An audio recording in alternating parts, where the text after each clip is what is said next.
여러분 안녕하십니까, 박영환입니다.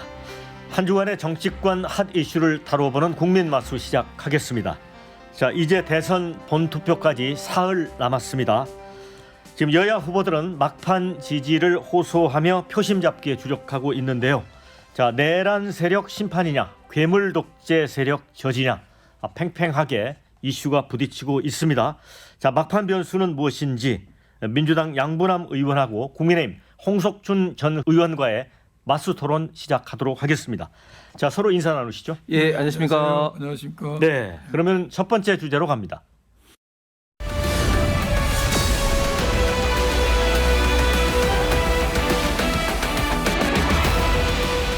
자, 이틀간의 이제 사전 투표가 끝났습니다. 근데 역대 최고 수준의 투표율을 기록을 했습니다.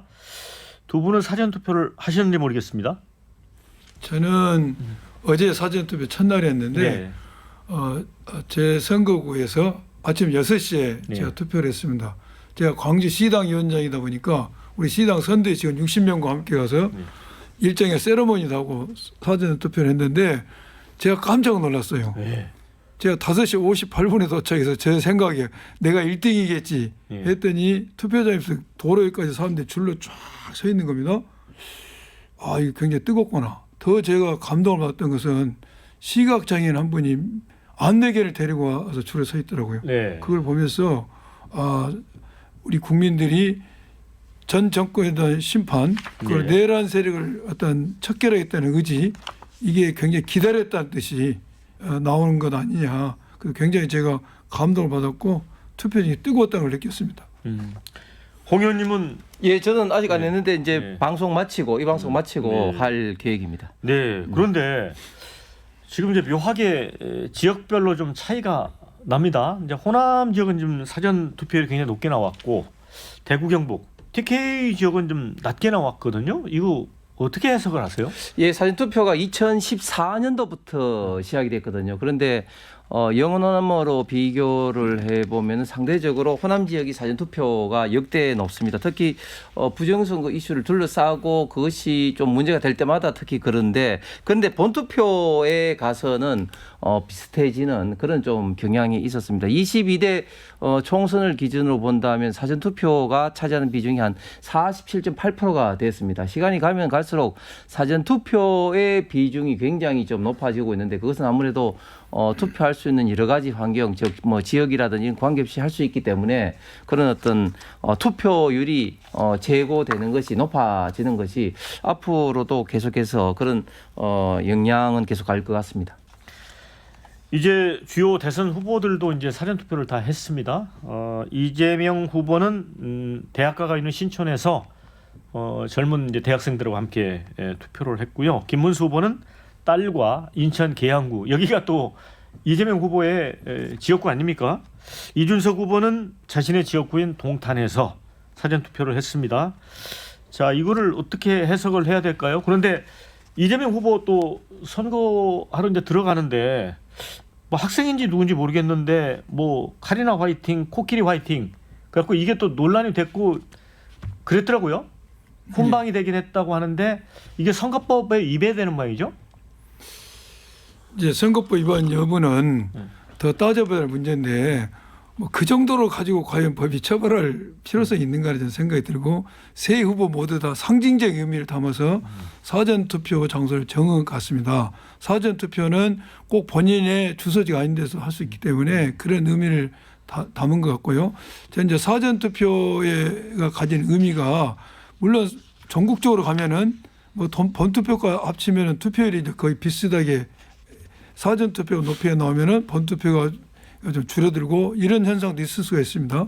그렇지만은 사전투표라는 것이 본투표를 견인해낼 수 있는 바로미터가 되는 성격이 있고 또 사전투표가 높으면은 꼭 그렇지는 않지만은 본투표가 높아지는 그런 경향이 있죠. 그런데 이번에 전남, 전북, 광주가 사전투표율이 역대 최대치였습니다. 최대치였고 또 물론 대구, 경북이 20대 대선에서도 사전투표율이 낮았지만은 그 낮은 비율이 호남과 있어서 이번에 굉장히 많은 격차를 보였지 않습니까?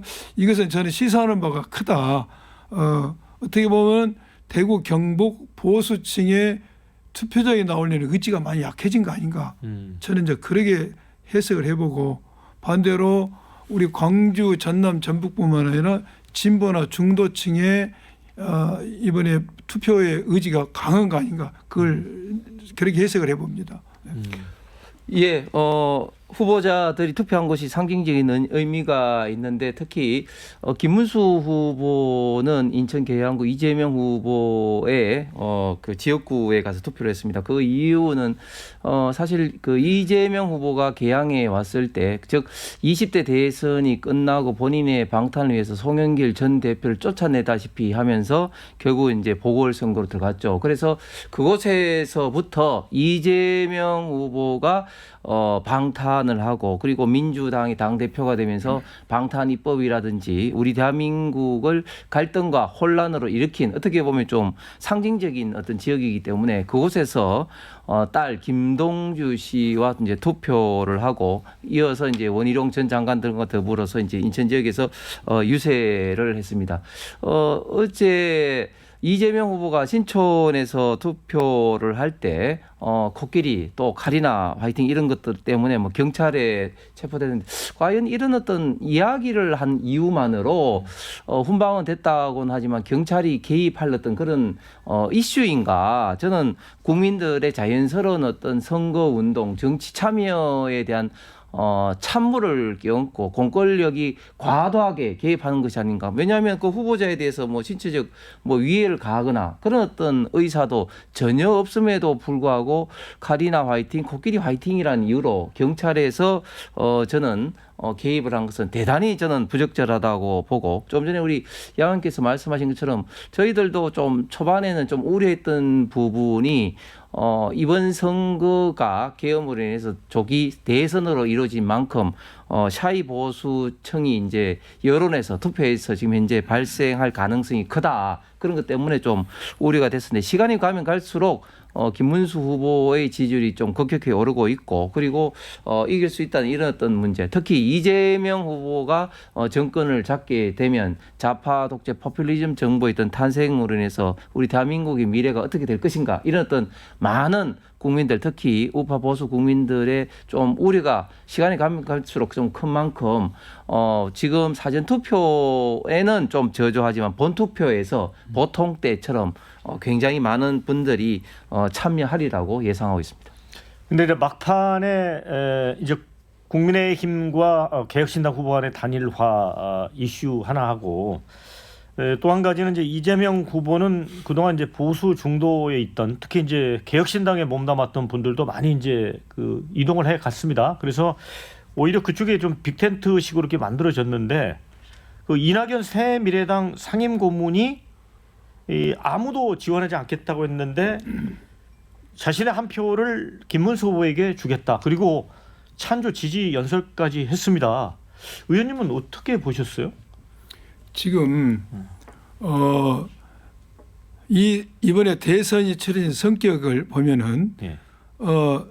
어떤 우리 헌정 질서를 이루려고 민주주의를 파괴하는 불법 계엄 쿠데타로 인해서 이제 대선을 치러지고 있습니다. 그렇기 때문에 이러한 국민의힘에서 처음에 빅텐트를 주장했어요. 빅텐트를 치기 위해서는 그러한 부분에 있어서 국힘 후보자라든지 국힘 당에서 윤석열과 확실한 절연이 필요했었습니다. 그런데 그러한 절연이 되지 않기 때문에 많은 중도 외연이 확장되지 않고 많은 사람이 텐트 속에 들어가지 못했죠. 텐트 자체가 형성되지 않았습니다.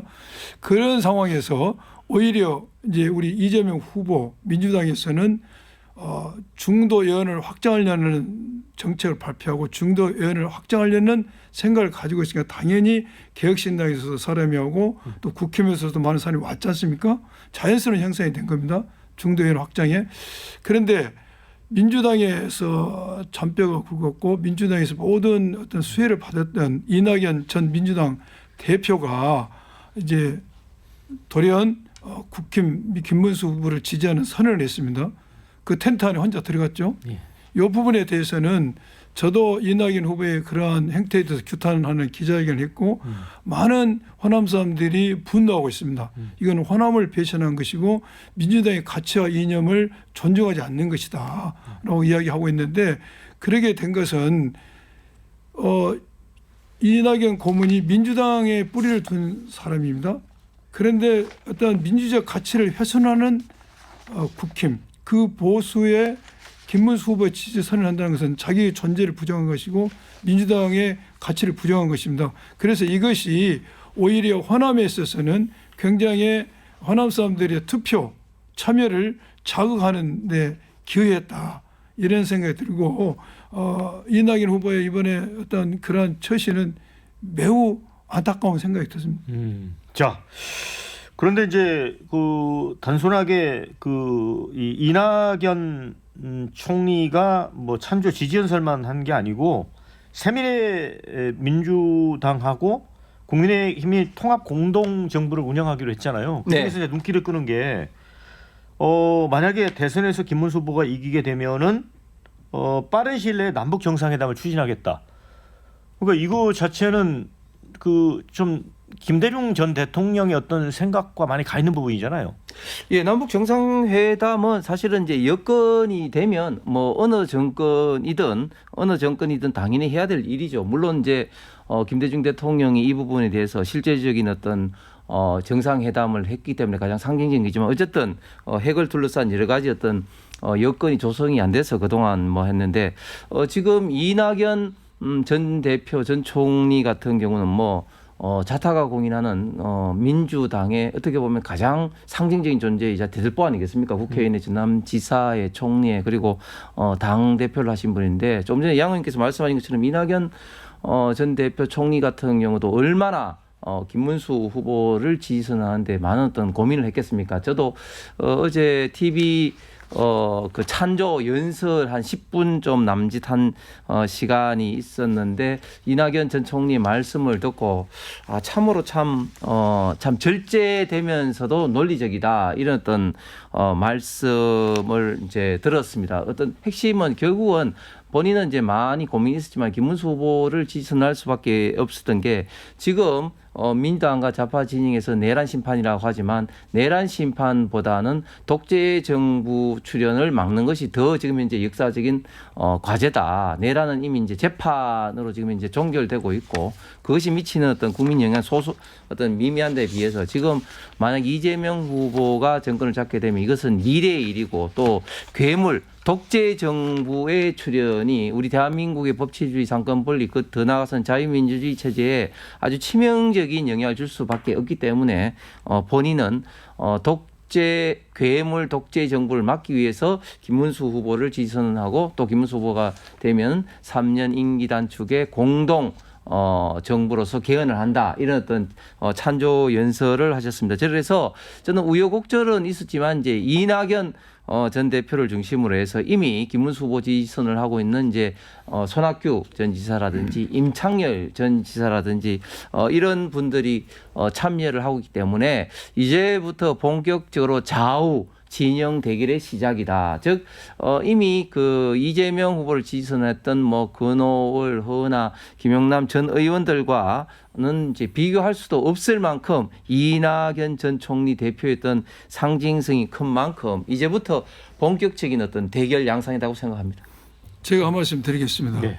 지금 괴물 독재라는 말씀을 하시고 저도 조금 전에 비판하려다 저도 절제하면서 말을 끄집어내야 이낙연 고문이 이낙연 전 대표로 하겠습니다. 네. 민주당 괴물 독재 이재명 후보가 정권을 잡으면 괴물 독재가 될 것이다. 이분은 그 독재라는 용어를 잘 모르신 것 같아요. 네. 뭐가 독재인지 이재명 후보가 했던 것은 독재가 아니라 의회 민주주의 원칙에 따른 다수결의 원칙에 따라서 의회 민주주의를 당을 지도했을 뿐입니다. 그러면은 윤석열 전 대통령이 불법적인 비상계엄을 선포해서 군인과 경찰을 동원해서 국회를 장악하고 중앙선관위를 장악하고 이러한 것이 독재이지 어떻게 이재명 후보가 정상적인 다수결의 원칙과 의회 민주주의 원칙에서 당을 지도하고 했던 게 독재인지 독재라는 용어를 잘 모르신 분과 생각이 들고 원래 이낙연 전 민주당 대표가 가지는 상징성이라든지 무게감은 있습니다.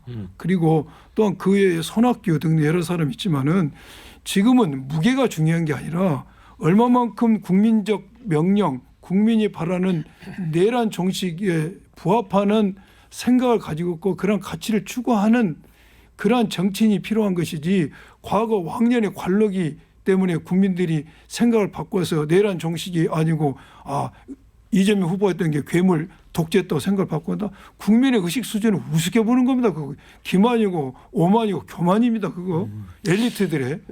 이낙연 전 대표의 괴물 독재 정권 출연이라는 어떤 표현에 대해서 저도 공감하는 게 지금 이재명 후보가 지금도 민주당의 압도적인 다수석을 활용해서 지금 탄핵을 31번 그리고 각종 위헌 입법을 양산하고 있고 예산 폭주를 하고 있는데 이제 행정부 국가 원수로서 국정을 하게 되면 행정부까지 장악을 하고 또 사법부도 지금 현재 심대한 영향을 끼칠 수밖에 없다. 지금 공약집에 보면 지금 이재명 후보 민주당이 공약집에 보면 어떤 것들이 있습니까? 지금 법관들을 평가를 한다. 그리고 대법원 숫자를 늘린다.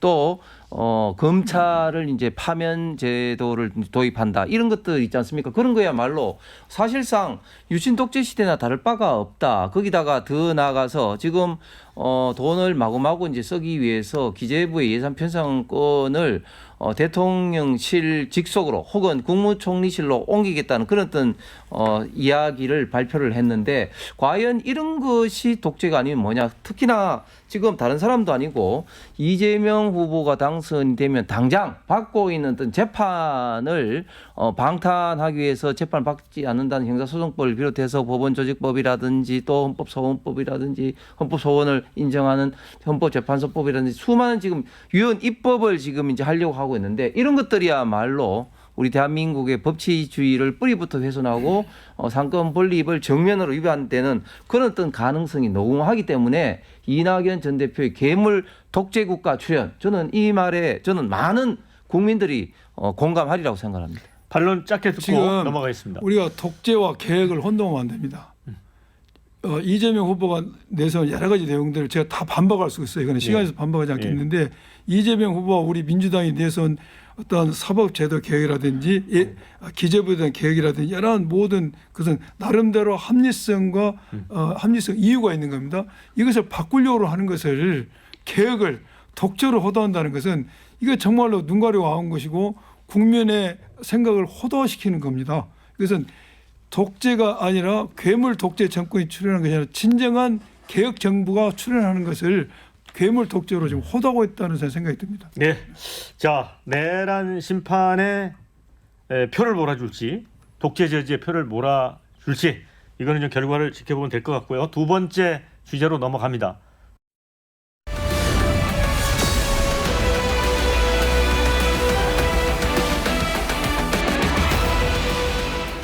네, 이제 보수 논객이라고 이렇게 부르는 조갑재 씨가 이번 대선에서 국민의힘이 15% 표차로 크게 질 것이다 이런 얘기를 해서 여러 가지 좀 논란을 부르고 있습니다. 그런데 뭐 이제 결과는 지켜봐야 되겠죠. 그런데 이제 막판 그래도 국민의힘이 이제 단일화를 하려고 하지 않았습니까, 홍석준 의원님? 네. 그래서 지금 이준석 후보 이 의원회관까지 찾아가서 1시간 정도 기다렸는데 완전히 물 건너간 겁니까? 저는 일단 단일화 효과를 100% 거둘 수 있는 사전투표 이전에 단일화는 이제 물 건너갔다. 그럼에도 불구하고 이제 끝나지 않은 것이 이준석 후보가 뭐 본투표 이전에 또 만약에 사퇴를 한다면 뭐 단일화의 어떤 또 뭐 효과가 또 있다고 봅니다. 조갑재 씨가 이제 그런 말씀을 뭐 어떤 근거로 했는지 모르겠지만 지금 물론 이재명 후보가 앞서가고 있었지만 그러나 김문수 후보가 지금 급격하게 지금 추격 추세로 있고 여론조사라는 것은 결국은 현 시점보다는 추세 를 이제 우리가 봐야 되는데 추세상으로 이재명 후보가 정체 혹은 하락 추세 그리고 김문수 후보가 급격하게 상승하고 있다는 것은 거의 모든 여론조사가 입증을 하고 있고 특히 ARS와 또 전화 면접원의 여론조사가 차이가 나는 것은 그만큼 좀 샤이 보수층이 존재한다는 그런 어떤 의미가 아닌가 생각을 합니다. 지금 민주당에서도 이제 얼마 전부터 박찬대 원내대표가 이제 방송이나 이런 데 나가서 뭐 압승이다. 또 뭐 지지율 뭐 표차 뭘 낙선한다 뭐 낙관한다 이런 표현을 하면 뭐 징계하겠다 뭐 이런 어떤 이야기를 했죠. 그리고 지시를 내려서 바로 지난주에 제가 모 방송에 제 앞에 박지원 의원이 있었는데 천하의 박지원 의원도 앵커가 물으니까 굉장히 조심하면서 끝까지 선거를 가봐야 된다 하고 최근에는 뭐 5% 이내 선거가 날 거다 이런 이야기를 했었죠. 저는 우리 대한민국의 선거가 지난 이명박 정동영 대선 말고는 항상 박빙으로 했는데 이번에도 역시 지금 막판에 계속해서 유시민 씨의 발언이라든지 또 TV 토론이라든지 등등등 이슈가 김문수 후보에게 유리한 이슈가 저희들은 계속 생기고 있고 막판 우파 보수 진영의 어떤 결집이 지금 이루어지는 만큼 저는 끝까지 가봐야 된다 이런 생각입니다. 양 의원님, 민주당은 한때 내부적으로는 한 55%까지 목표를 세우지 않았었나요? 득표율을?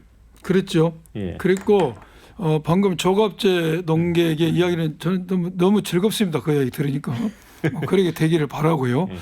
지금 결과는 아무도 예측할 수 없는 거 아닙니까? 그리고 모든 선거는 어떤 후보가 나와도 원사이드한 선거는 있을 수가 없는 겁니다. 양 진영이 대립하기 때문에 그렇지만은 지금은 이제 블랙아웃 기간이기 때문에 여론조사를 발표할 수가 없지만 그 전까지 시대했던 여론의 추이를 보면은 뭐 우리 이재명 후보 압승, 뭐 낙승 그러게는 못하더라도 어찌됐든 대세론 여론 지형이 우세를 차지하고 있다는 것은 객관적 사실이고 그러면은 그러한 우위를 깨트릴 수 있는 김문수 후보의 그런 동력이 있냐? 저는 그렇게 보지 않습니다. 그런 우위를 점할 수 있는 것을 이재명 후보가 우위를 점하는 이 여론 지형을 깨트려서 반전시켜서 김문수 후보가 우위를 차지할 만한 동력이 있냐? 저는 그렇게 보이지 않습니다. 물론 사회 보수와 어떤 국힘의 지지 세력이 결집을 할 수 있겠죠. 그러나 그 결집의 정도가 이걸 깨트릴 수 있냐? 저는 그렇게 보지는 않습니다. 그리고 단일화에 있어서도 단일화하지 않죠. 이준석. 제가 이준석 단일화하지 않습니다. 그런데 이재명 후보는 100% 할 거다 이렇게 이야기하지 않았습니까? 제가 볼 때는 물론 생각이 다 틀리니까 저도 이재명 후보하고 뭐 교감하는 것도 아닌데 이준석 후보 입장에서는 이걸 단일화해서 뭔가 승산이 되는 게임이 단일화가 돼야 되는데 두 사람의 지표를 합쳐본들 김문수와 본인의 지표 여론의 지표를 합쳐본들 이재명을 이길 수가 없고 더군다나 지금 입장에서 본인의 언어 성폭력으로 인해서 굴소스에 쌓인 상태에서 접어본다면은 오히려 그에 대한 책임을 지고 내가 그만둔다는 인식도 있기 때문에 저는 그만두지 않을까 보입니다. 물론 본투표 전에 그만둔다? 그것도 상상하기 전에 어려 보이는데 끝까지 갈 것이다. 근데 본투표 직전에 그러니까 이제 사전 투표율이 굉장히 높잖아요. 30% 훨씬 넘어서 40%까지 갈 것 같은데 막판에 직전 단일화가 된다면 그게 효과가 있을까요? 글쎄 그러니까 그 단일화의 100% 효과는 뭐 거둘 수 없겠지만 또 그게 또 얼마만큼 효과를 거둘지 아무도 이제 예측을 좀 하기는 좀 쉽지 않을 것 같습니다.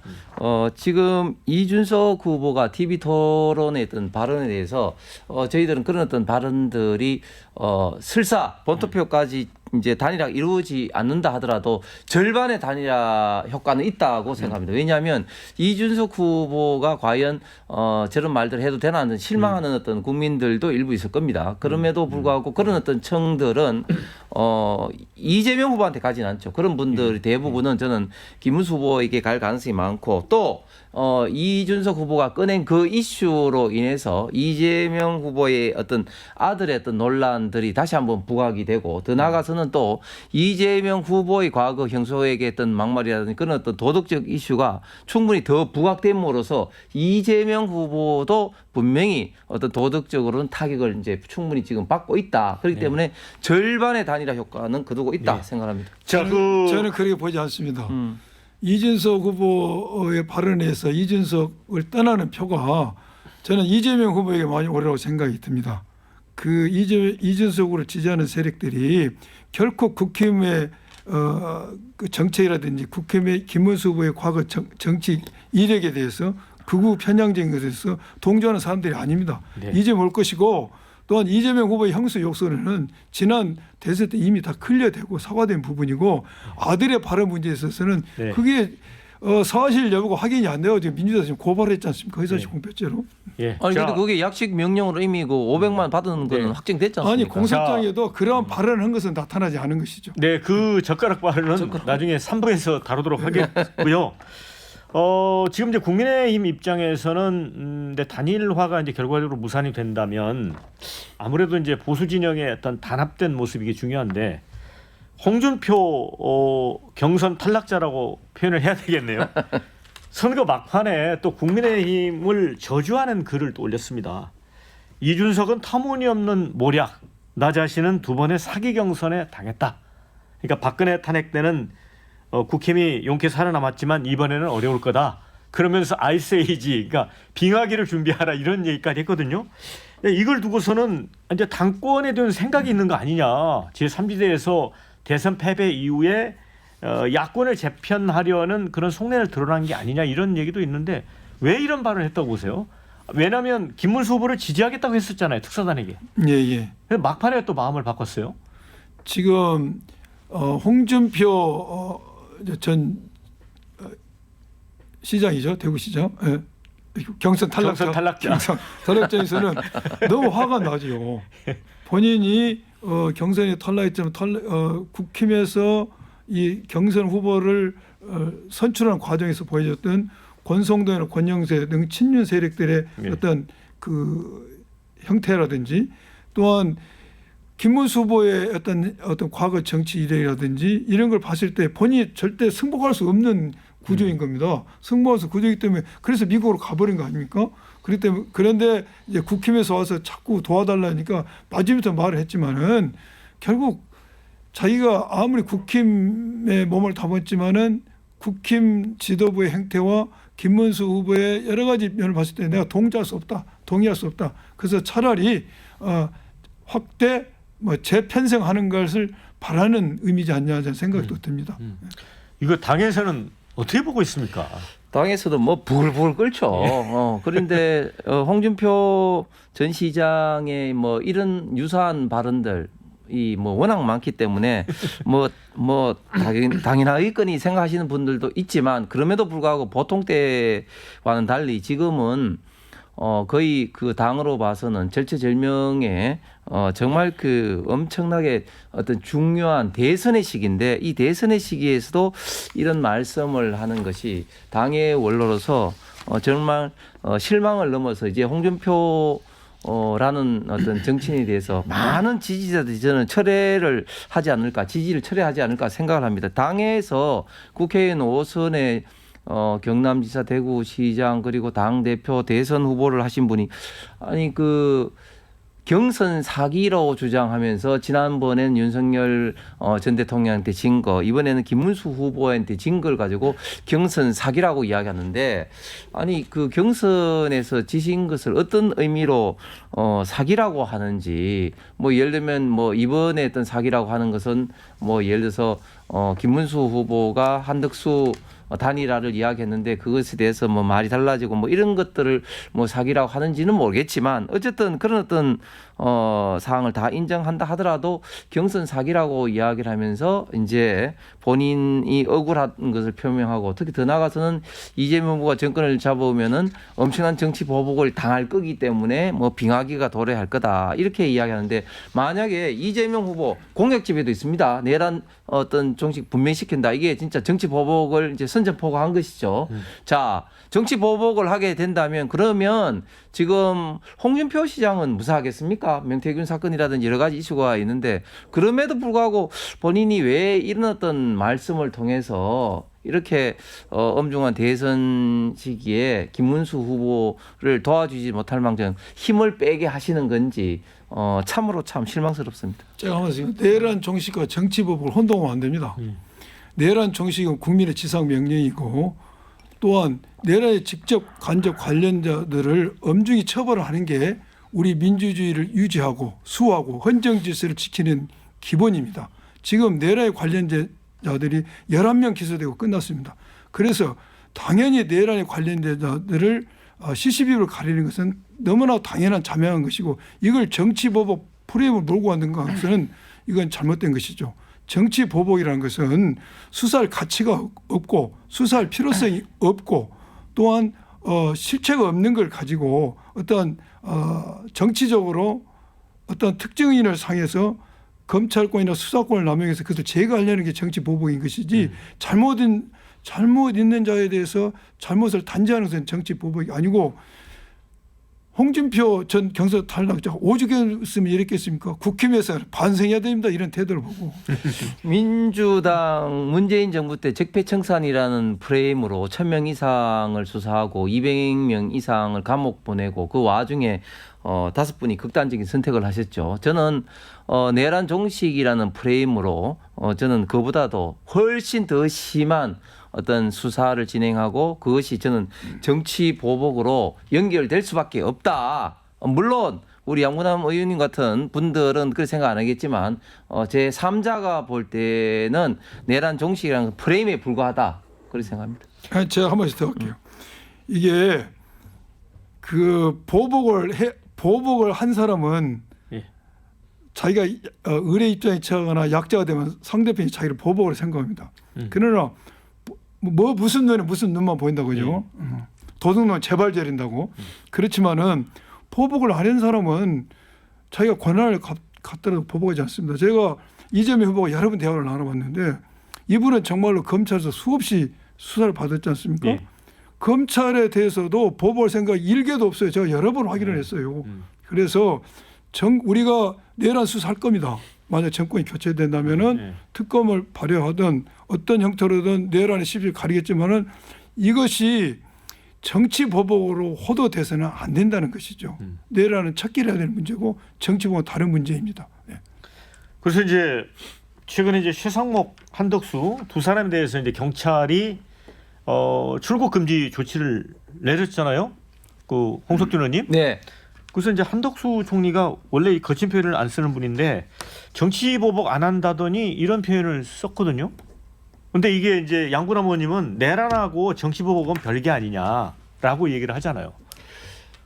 그러니까 이게 내란 저는 내란 자체도 지금 인정하지 않아요. 왜냐하면 지금 내란 이제 심판이 이제 재판 진행 중이죠. 예. 형법적으로 내란이란 것은 결국은 국토 참전이라든지 국헌 문란을 목적으로 일정 어떤 단위, 즉 대법원 판례에 의하면 군단 이상의 어떤 지역의 어떤 행정 내지는 그런 어떤 권을 이제 장악하는 어떤 그런 경우를 이제 내란이라고 명시되어 있는데 지금 이제 그 재판 중입니다. 이름에도 불구하고 이제 무작위로 이제 내란 이제 운운하고 있는데 100번 양보해서 그 내란 관련된 걸 한다 하더라도 저는 합리적으로 해야 되는데 과연 어디까지 내란으로 이제 할 거냐. 물론 우리 양문남 의원 같은 그런 어떤 생각이 저는 그렇게 됐으면 좋겠습니다. 그럼에도 불구하고 민주당이 이재명 후보가 정권을 잡게 되면 아마 제어할 수 없는 그런 어떤 수사 내지는 또 정권 차원에서의 어떤 보복 어떤 그런 어떤 지시가 저는 떨어질 가능성이 지난 문재인 정부 때를 생각을 해보면 굉장히 가능성이 많다. 지금 한덕수 전 권한대행이 그렇게 이야기한 것도 그런 어떤 연장선상인 것 같은데 앞으로 우리 대한민국이 그런 것 때문에도 이재명 후보가 당선이 되면 굉장히 국가 갈등 그리고 정권의 어떤 소용돌이 속으로 빠질 가능성이 저는 많다고 봅니다. 자, 세 번째 주제로 건너가겠습니다. 제가 한 말씀 할게요. 한덕수 총리가 정치 보복을 막아 염치가 없네요. 본인이 죄를 지어놓고 그 말로 염치가 없는 것이고 내란죄가 된다는 것은 이미 대법원 판결에서도 나왔고 헌재에서도 조목조목 이 행위가 내란이 된다 인정이 된 것입니다. 그리고 다음 주제로 넘어가시죠. 예, 마지막 주제로 네. 가겠습니다.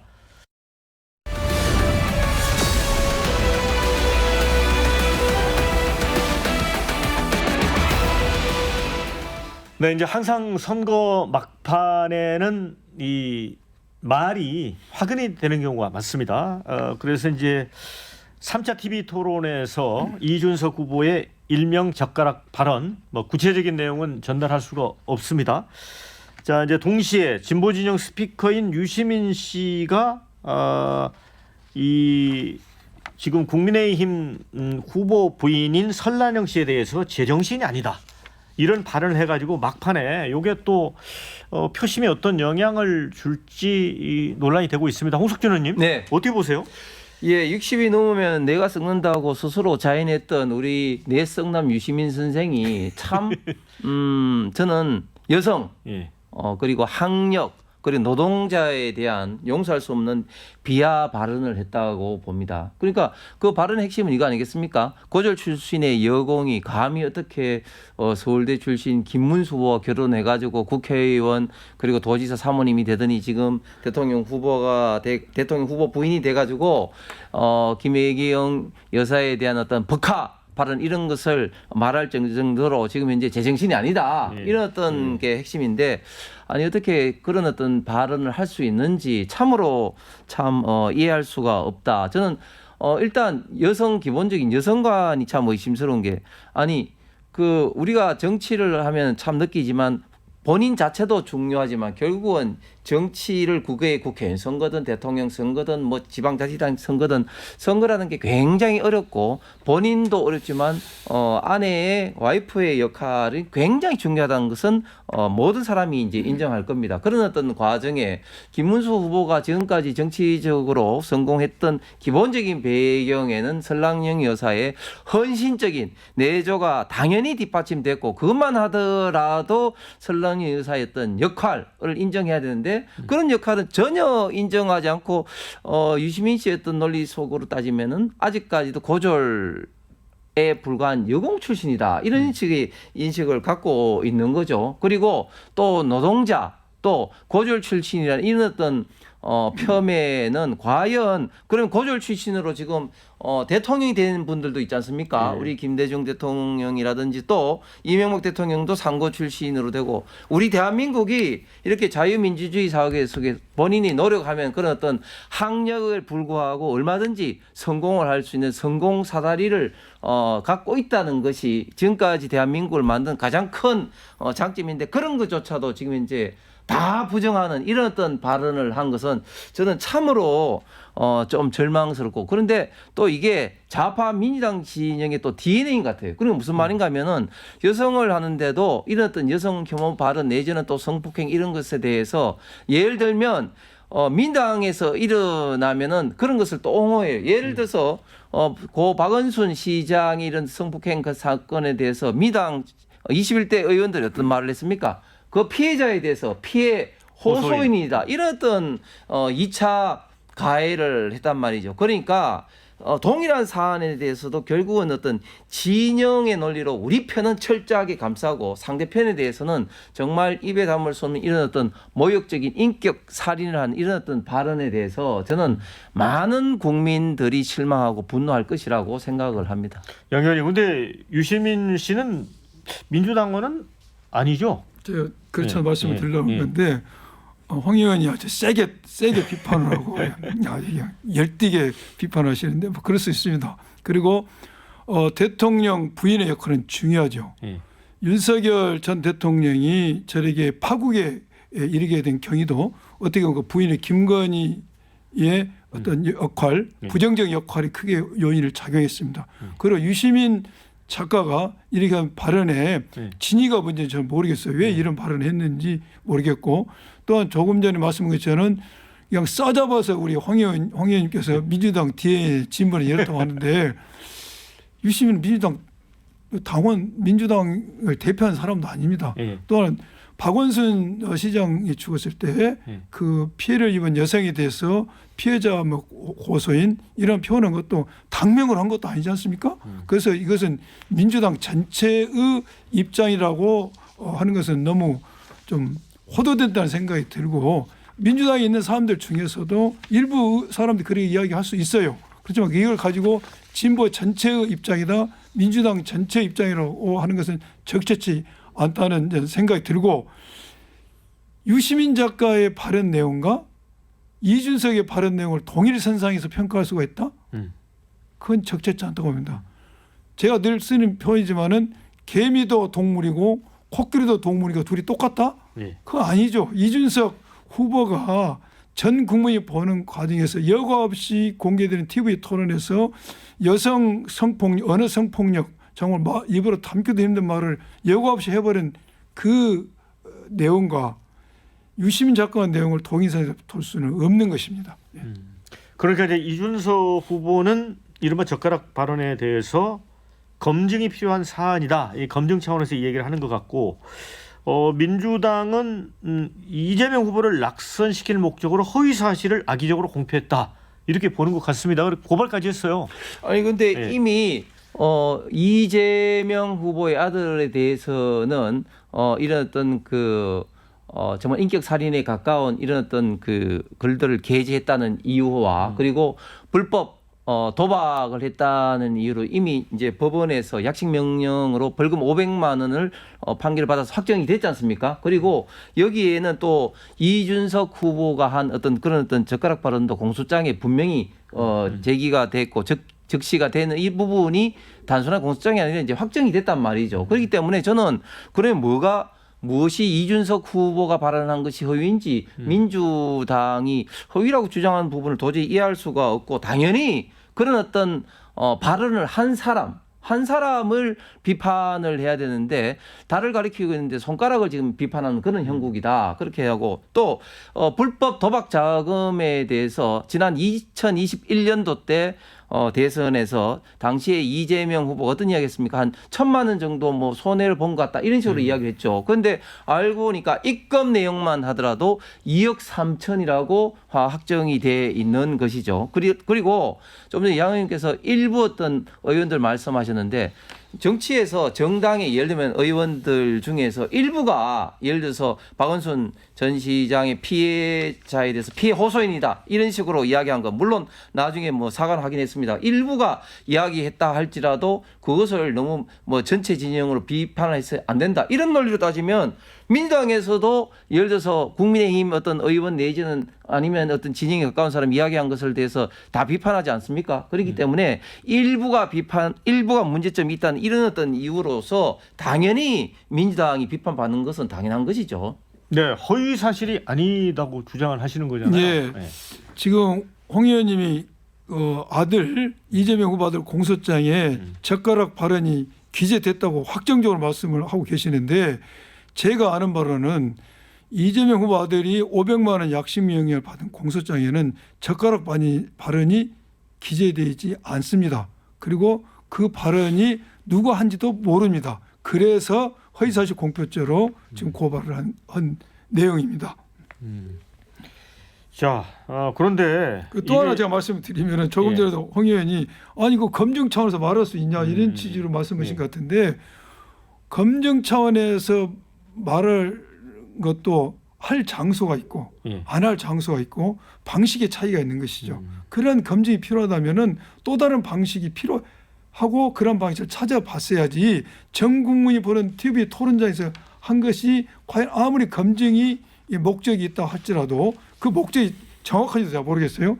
목적이 정확하다 해서 목적이 정당하다 해서 수단이 합리화되는 것은 아니지 않습니까? 네. 그런데 이제 그 이재명 후보 아들 동호 씨가 상습 도박 및 정보통신망법 위반, 그리고 이제 정보통신망법 위반 관련해서는 음란 문헌 전시 혐의로 벌금 500만 원을 약식 명령을 선고받았다. 라는 게 이제 팩트 같습니다. 그래서 여기 음란 문헌 전시 부분이 그거라고 말씀을 하신 거예요? 이게 그 말고도 네 가지를 적시를 했습니다. 거기에 네 가지. 그 젓가락보다도 훨씬 더 심한 표현도 있습니다. 방송에서 참아하기 힘든 네 가지 표현. 그러니까 그 이재명 후보 아들이 여러 가지 그 게시를 한 것이 고발이 됐는데 검찰에서는 그 네 가지만 이제 그렇게 이제 문제를 이제 삼아서 혐의를 한 것이죠. 네, 근데 거기에 이제 양 의원님 말씀은 젓가락은 젓가락이라는 없다는 것이죠. 발언은 없다는 것이죠. 그러니까 거기가 뭐 음란의 내용과 관련된 문헌을 전시했다 할지라도 그 중에 이준석이가 문제를 삼았던 젓가락 발언은 없다는 것이죠. 근데 없는데 했기 때문에 낙서 목적 허위사실 공표죄에 해당된다는 겁니다. 자, 이제 그럼에도 불구하고 이제 이준석 그 후보는 이제 민주당이 의원직 제명까지 이제 얘기를 했잖아요. 그렇다 보니까 이게 후보 가족 일탈은 마땅히 확인해야 되는데 이런 식으로 하면 이재명식 독재냐 또 독재냐고 또 공격을 했거든요. 이걸 독재라는 단어가 예. 아무나 어떤 장소에서 지금 이열령 별령 그런 분위기가 됐는데 이거 독재라고 한다는 것 자체가 경강부회식 해석이고요. 제가 조금 전에 말씀드린 것처럼 검증의 필요가 있으면 다른 방식을 생각했어 봐야죠. 예. 이런 전 국민이 보는 과정에서 항상 적절치 않고 여기에 대해서 본인이 지금 반성을 안 하고 있는 것 같아요. 아직도. 이래가지고 10%대 넘기겠습니까?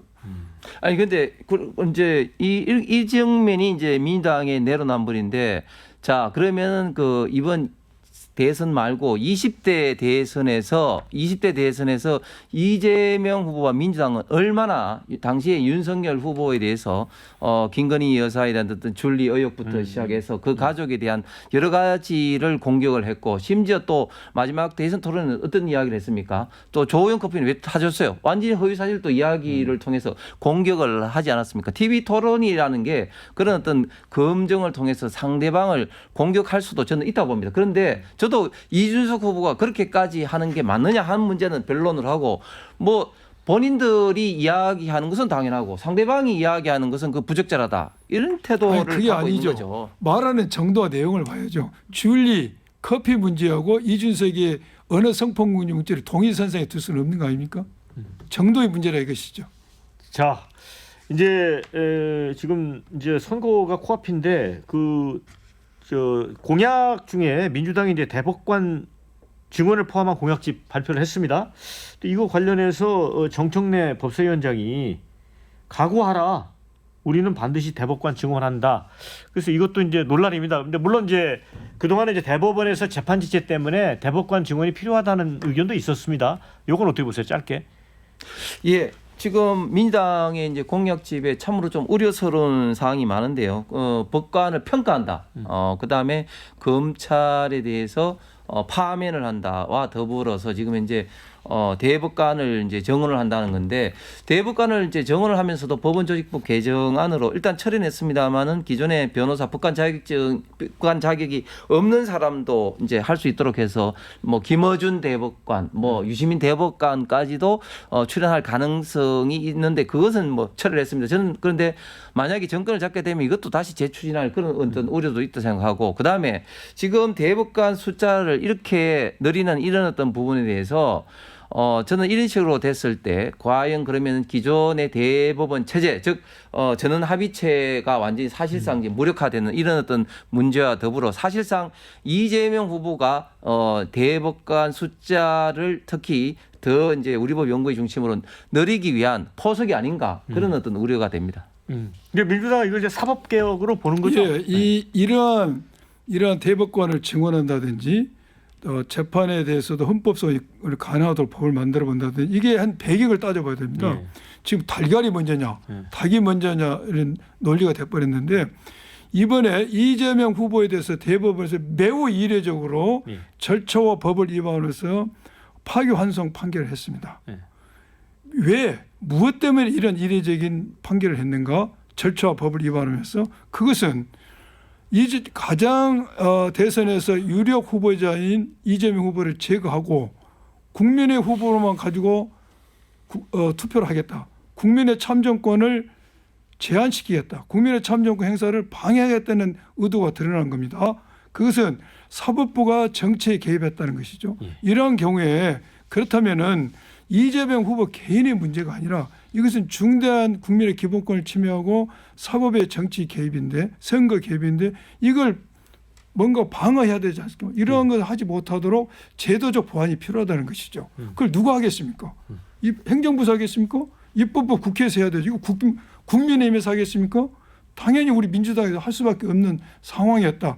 이러한 법을 만든 배경에서는 그 전자적으로 사법부의 귀책 사유가 있고 사법부 행태가 개혁의 필요성을 스스로 입증해줬다. 그래서 이름을 법을 만든 것이고 네. 김어준 대법관, 김어준 씨가 어떻게 대법관이 되겠습니까? 여기서 말하는 비법조인의 대법관이라는 것은 김어준 씨 같이 법을 모르는 사람도 대법관을 시켰다는 의미가 아닙니다. 네. 비법조이지만은 법학 교수라든지 이래 법에 대해서 어떤 확실한 지식을 가지고 많은 경륜이 있는 이런 사람을 추구했던 의미라는 것을 제가 말씀드리고 싶습니다. 네, 이제 마무리해야 될 것 같아서 30초씩 시간을 드리겠습니다. 홍 의원님부터 못한 말씀. 예, 이재명 후보가 정권을 잡게 되면 좌파 독재 포퓰리즘 정부 출연은 불을 보듯 뻔할 겁니다. 지금 민주당에서 추진하고 있는 여러 가지 유연 입법이 마구잡이로 양산이 되면서 우리 대한민국이 그동안 쌓았던 자유민주주의와 법치주의 상권 분립은 사실상 뿌리부터 없어질 것이고, 그리고 포퓰리즘 여러 가지 어떤 정책으로 그렇지 않아도 지금 국가 재정이 많이 늘어난 이런 어떤 상황에서 이런 부담은 고스란히 우리 청년 세대, 미래 세대에 갈 수밖에 없는 그런 상황이라는 걸 국민 여러분들께서 아시고 반드시 투표에 임해 주시면 좋겠습니다. 양 의원님. 네. 국민의힘이 다시 정권을 재창출하면은 그야말로 윤석열 시즌2 독재가 될 겁니다. 이재명 후보가 정권을 잡으면 독재가 아니고 개혁이 시작될 겁니다. 그래서 진정한 대한민국, 기득과 보수 세력이 국민의 주인이 아니고 서민이 국민의 주인이고 국민이 행복한 세상이 될 것입니다. 꼭 투표해 주실 부탁드립니다. 네. 마무리 말씀은 두 분이 꼭 유세하시는 말씀 같습니다. 자, 수고 많으셨고요. 자, 함께해 주신 여러분께도 감사의 말씀 드립니다. 저는 다음 주에 다시 찾아옵니다. 수고하셨습니다. 네, 감사합니다. 수고하셨습니다.